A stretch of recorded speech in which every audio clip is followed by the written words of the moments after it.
Salam saudara-saudari terkasih dalam kasih Yesus Kristus, dimanapun sedang berada. Semoga dalam pertolongan Tuhan, dalam perlindungan Tuhan, kita semua baik-baik. Apapun kondisi, apapun situasi kita, namun kita percaya bahwa kasih Tuhan tepat pada waktunya. Asalkan bagaimana hidup kita saat ini, apakah kita sudah percaya Tuhan atau tidak, kembali ke pribadi. Nah, dengan demikian waktu yang indah ini saya gunakan untuk menyampaikan beberapa hal berkaitan dengan situasi dan kondisi berlangsung yang khususnya dirasakan oleh rakyat Papua saat ini. Papua, saya ingin sampaikan bahwa Papua dengan Indonesia tidak akan pernah hidup damai jika Papua terus bersama dengan negara Republik Indonesia ini. Sangat tidak mungkin sekali kalau kita bilang Papua kedepannya akan berdamai dengan Indonesia. Itu sangat tidak masuk akal dan sangat tidak masuk akal. Karena apa? Tidak ada sesuatu yang bisa mempersatukan orang Papua dengan Indonesia. Dari segi kita punya warna kulit sudah beda, dari segi kita perambut, semua ideologi kita berbeda dengan Jakarta. Oleh karena itu, jangan memaksakan Papua jadi Indonesia. Jangan bermimpi kalau kedepannya Papua akan bersama terus dalam republik ini. Walaupun isu Papua merdeka di dalam sidang PBB Indonesia tidak mau mengaku, tapi saya ingin sampaikan bahwa sebuah kebenaran itu begitu, memang datanya lambat, tetapi dia akan membuktikan pada waktunya bahwa sejarah itu benar. Oleh karena itu saya ingin sampaikan bahwa dari ribu orang militer yang dikirim oleh Jakarta ke Papua untuk menghabiskan orang-orang Papua, itu sudah sekian pasukan yang dikalahkan oleh OPM atau pemimpin tentara pembebasan West Papua yang ada di tanah Papua. Sebagaimana kita tahu, yang pertama dari pimpinan Golor Tabuni sudah kalahkan sekian ratus orang militer Indonesia.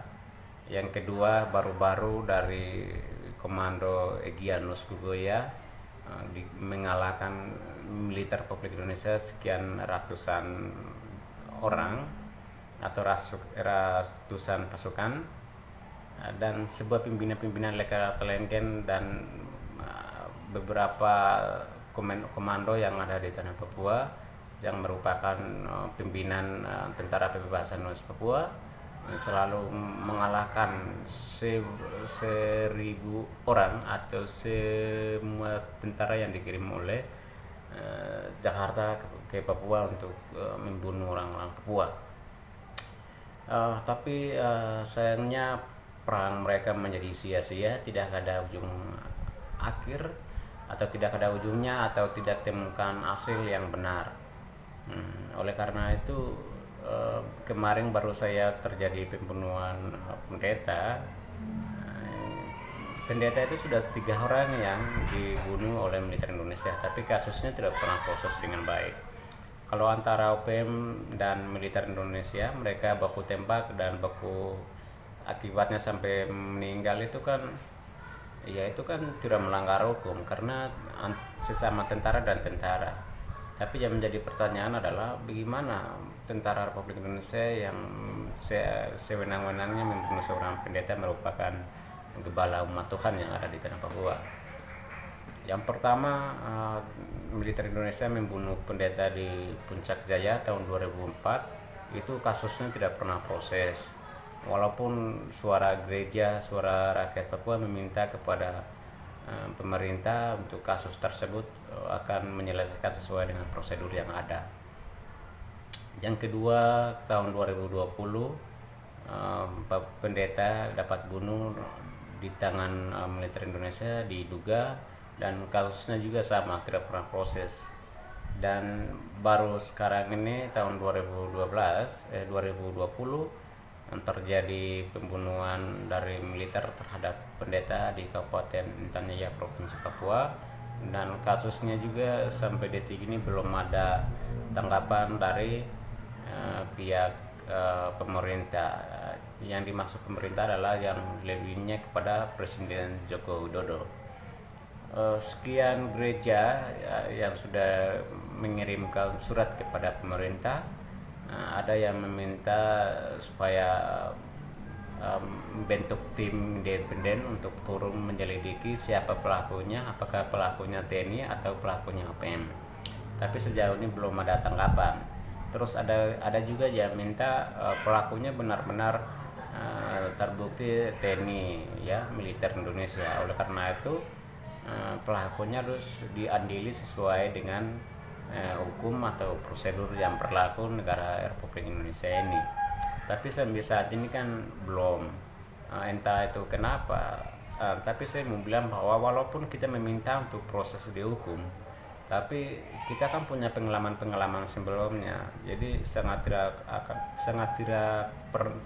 masuk akal kasus itu bawa ke pengadilan, kemudian dimenangkan, orang Papua keluar sebagai pemenang secara prosedur atau secara hukum. Itu sangat tidak masuk akal, karena kita punya pengalaman beberapa tahun sebelumnya kan memang faktanya memang salah militer Republik Indonesia, namun kasus itu bawa ke hukum, diproses, namun tidak pernah disalahkan, padahal faktanya benar-benar salah. Tapi begitu masuk di pengadilan itu sangat tidak akan pernah orang Papua menang. Oleh karena itu baru kali ini karena adanya penembakan pendeta di Kabupaten Tanah Jaya Provinsi Papua, kemudian kita meminta untuk proses dihukum.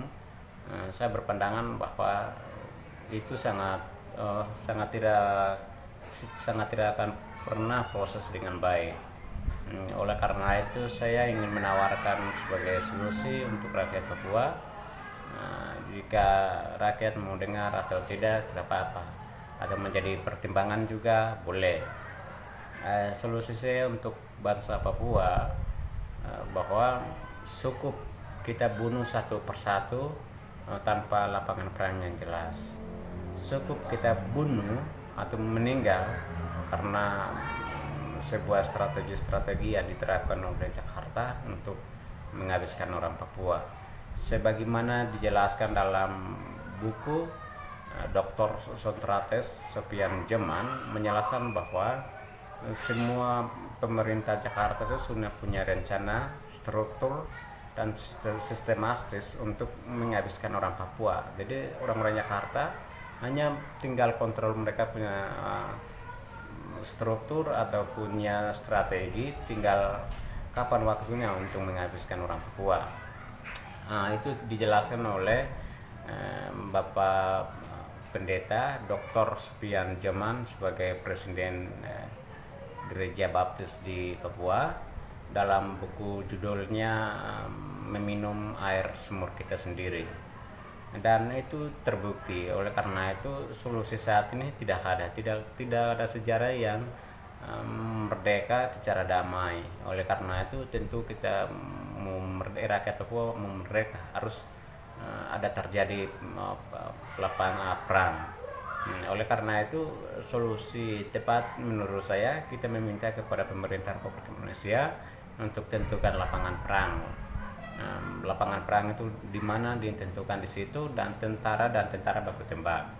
Tentara Republik Indonesia dan tentara pembebasan West Papua, tentara mereka baku perang, sehingga di situ dari segi hukumnya tidak melanggar hukum dan mereka benar-benar puas di lapangan perang yang sudah ditentukan. Kalau sekarang kan tidak ada lapangan perang yang jelas, sehingga yang kebanyakan yang terjadi korban adalah bukan tentara militer Republik Indonesia-nya, bukan dari OPM merupakan tentara pembebasan bangsa West Papua, bukan, tapi yang kebanyakan korban adalah rakyat, ya kan?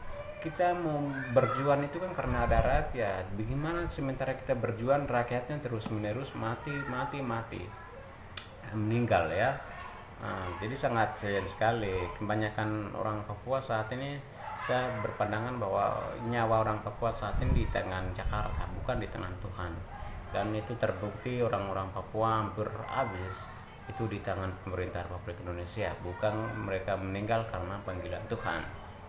Oleh karena itu tidak ada solusi lain. Kita mau meminta itu proses, kita mau meminta apapun itu kan kita punya pengalaman sebelumnya dan tidak ada solusi terbaik buat bangsa Papua. Oleh karena itu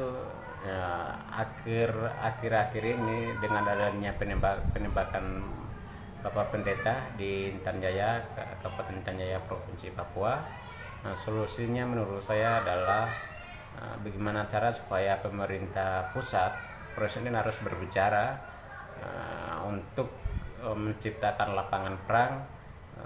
Tentara Pembebasan West Papua dan Tentara Republik Indonesia mereka baku tembaknya dengan lapangan-lapangan tertentu, jadi tidak sembarang. Dan lapangan perang disitulah menentukan bahwa akan keluar sebagai pemenang Tentara Republik Indonesia atau Tentara Pembebasan West Papua. Nah, disitulah kita melihat hasil di situ. Kalau sekarang kan sangat kasihan sekali karena kena sasarannya itu selalu rakyat yang tidak tahu apa-apa. Mungkin seperti itu yang saya bisa dapat sampaikan. Terima kasih kalian yang nonton video saya ini. Sekali lagi mari dukung channel saya ini melalui subscribe channel saya, komen, like, dan share kepada teman-teman yang lain agar mereka juga nonton seperti kalian nonton ini. Karena sekarang kan banyak ilmu yang kita dapat ketika kita menonton. Oleh karena itu kita sebagai anak-anak Papua, saya berpandangan bahwa kita harus perlu berpendapat berkaitan dengan perkembangan daerah kita sendiri. Nah, kalau anak Papua yang tidak berpendapat tentang daerah sendiri, maka saya pikir anak itu adalah anak yang paling berdosa di dunia ini. Karena semua mahasiswa yang berada atau kuliah di luar Papua, di Jawa maupun di luar negeri, itu dibiayai oleh pemerintah, dan uang yang dibiayai oleh pemerintah itu adalah otonomi yang dimana otonomi itu menghadirkan sesuai dengan alam kekayaan yang ada di tanah Papua. Oleh karena itu semua anak Papua punya kewajiban untuk menyampaikan pendapat tentang kondisi atau situasi yang terjadi di tanah Papua.